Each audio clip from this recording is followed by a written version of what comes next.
इस कमल के पुष्प को देख रहे हैं आप। इसकी एक विशेष बात है, जल स्तर कितना भी बढ़ जाए ये सदैव जल की सतह के ऊपर ही रहेगा। और इसका कारण है इसकी ये नाल। जैसे जैसे जल स्तर बढ़ता है वैसे वैसे ये नाल भी बढ़ती है और इस पुष्प को जल के सतह के ऊपर ही रखती है।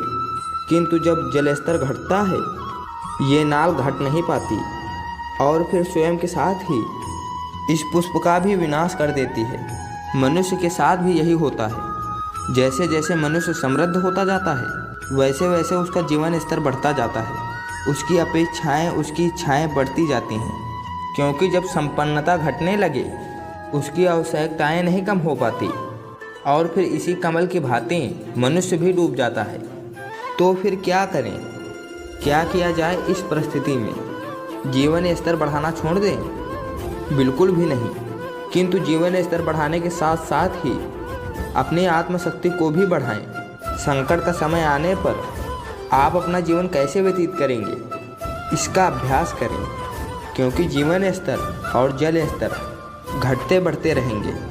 ये आप पर निर्भर करता है। इन दोनों के बीच के तालमेल को कैसे सुनिश्चित करते हैं। इस दुनिया में सबसे बड़ा पाप क्या है? कोई कहेगा असत्य, कोई कहेगा छल, तो कोई कहेगा लालच। नहीं, संसार में सबसे बड़ा पाप है नारी का असम्मान, नारी का मान भंग करना। क्योंकि ये अपराध केवल नारी के शरीर को ही नहीं, उसके मन और उसकी आत्मा पर भी प्रहार करती है। तो प्रश्न ये उठते हैं, जिसने भी ये अपराध किया है उसे दंड क्या दिया जाए? फिर कोई कहता है शारीरिक पीड़ा, कोई कहता है मृत्यु दंड। किंतु इस अपराध का दंड निश्चित करने से पूर्व क्या ये जानना महत्वपूर्ण नहीं है कि अपराधी कौन है? अब आप कहेंगे सरल सी बात है, वही पुरुष जिसने स्त्री का मान भंग किया। किंतु क्या ये पूर्णतः सत्य है? क्या स्वयं के अपमान के लिए, स्वयं के सम्मान खोने के लिए कभी कभी नारी स्वयं उत्तरदायी नहीं हो सकती? सोच के देखिए।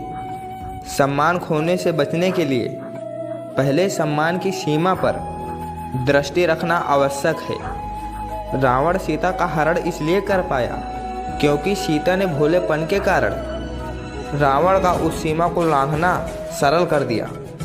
किंतु अशोक वाटिका में उसी सीता को रावण ये स्पर्श तक नहीं कर पाया, क्योंकि उसने रावण और उसके मध्य में तिनके की एक छोटी सी दीवार बना दी थी। जीवन में ना कहना सीखें।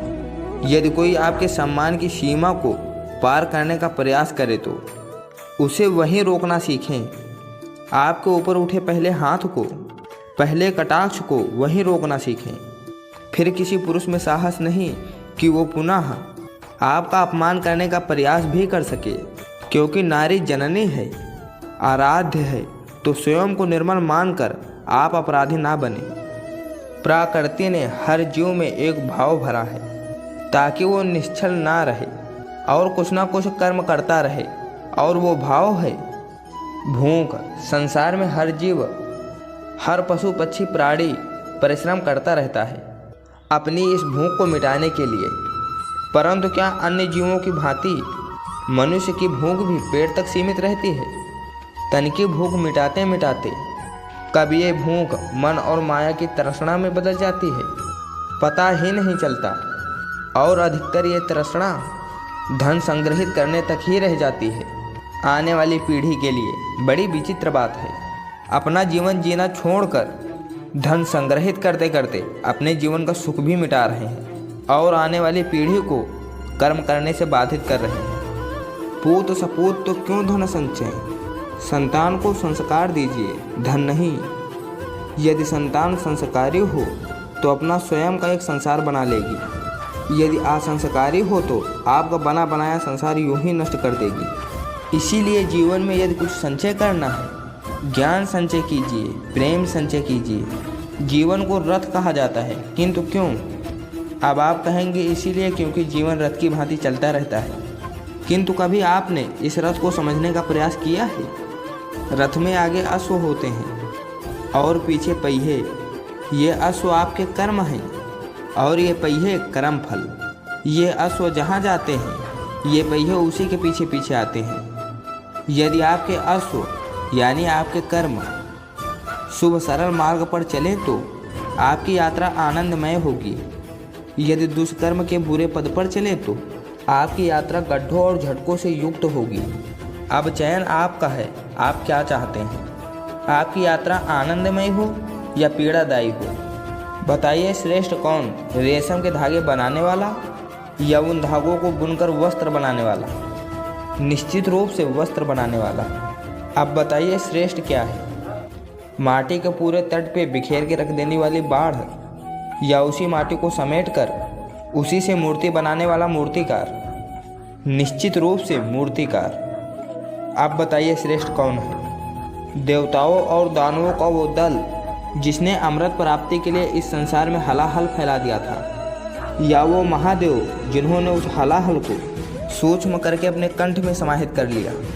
निश्चित रूप से महादेव श्रेष्ठ हैं। इसी प्रकार संसार में छोटी से छोटी बातों को बड़ा करने वाले श्रेष्ठ नहीं होते, क्योंकि छोटी छोटी नोक झोंक को द्वंद्व में परिवर्तित करना बड़ा ही सरल है, किंतु श्रेष्ठ वो होता है जो बड़े से बड़े युद्ध को समझौता बनाकर समाप्त कर दे।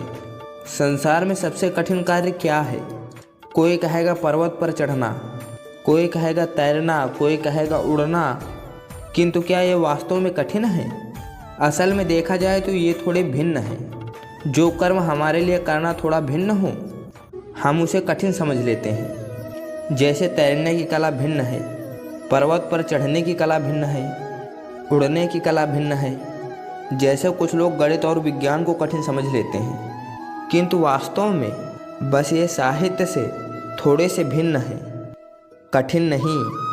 देखिए संसार में कठिन कुछ भी नहीं है, बस एक दूसरे से भिन्न है। जैसे कुछ लोग हों, किसी की सोच या विचारधारा हो, कभी कभी हमें समझ में नहीं आता, क्योंकि हमारी सोच और विचारधारा से वो भिन्न है, किंतु ये समझ लिया जाए कि वो कठिन नहीं है, बस थोड़े भिन्न है, तो अनेकों संबंधों को बचाया जा सकता है।